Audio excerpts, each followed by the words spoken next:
Hello मित्रों, जीत veterinary classes में आपका हार्दिक स्वागत है, अभिनंदन। हम पढ़ रहे थे कक्षा 9 का टॉपिक, सब्जेक्ट गणित। गणित में टॉपिक पढ़ रहे थे संख्या पद्धति। संख्या पद्धति में अपन पढ़ चुके हैं कुछ बेसिक सी चीज़ें, जो पूर्ण संख्या क्या होती है, प्राकृतिक संख्या कौन सी होती है, अपरिमेय संख्या कौन सी होती है और पूर्णांक संख्या कौन सी होती है। तो एक बार मैं आपको पूर्ण दोबारा बता देता हूँ। संख्या पद्धति में संख्या पद्धति सबसे पहले अपन एक बार फिर से बात कर लेते हैं, पूर्ण संख्या कौन सी होती है।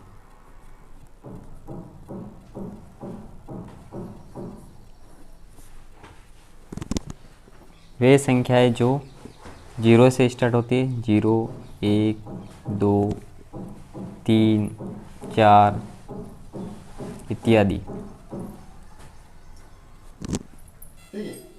पूर्णांक संख्या कौन सी होती है, अब पूर्णांक संख्या के बारे में देखते हैं।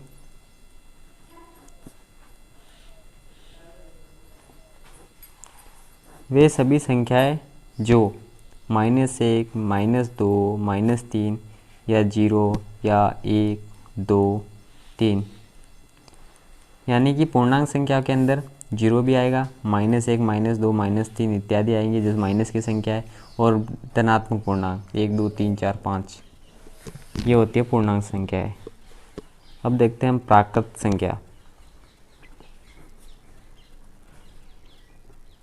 ये वे संख्या है जो 1 से स्टार्ट होती है, 1, 2, 3, 4 और इत्यादि, इसी प्रकार ये चलती रहती है आगे तक। और परिमेय संख्या देखते हैं।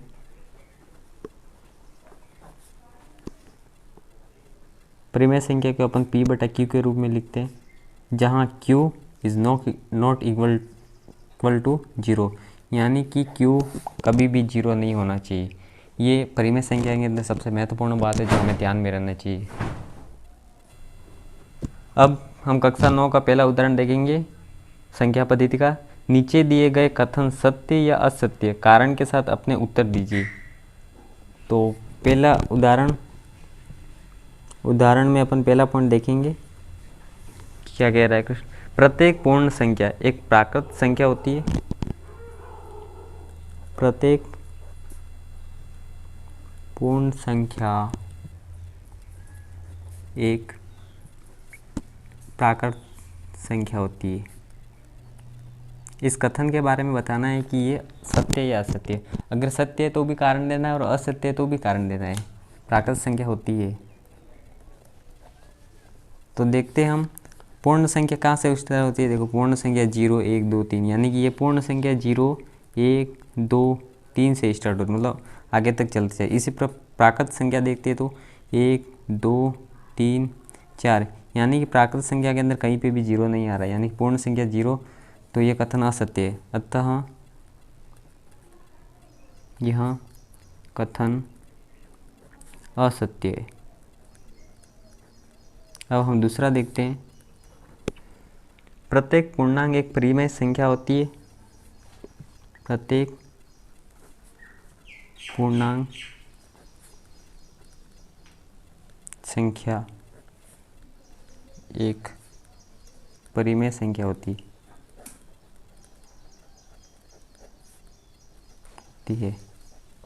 तो हम देखते हैं पूर्णांक संख्या कहाँ से स्टार्ट होती है। -1, -2, -3 या 0, 1, 2, 3, यानी कि इस तरह की संख्या होती है, वो पूर्णांक संख्या होती है। और परिमेय संख्या के बारे में आपको मैं पहले ही बता चुका हूँ, जिसे अपन P/Q के रूप में लिखते हैं, जहाँ Q नॉट इक्वल टू 0, मतलब Q कभी भी 0 नहीं होना चाहिए, यानी कि P का मान कुछ भी हो सकता है।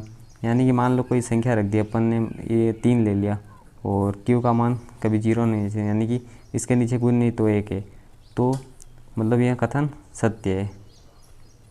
अतः यह कथन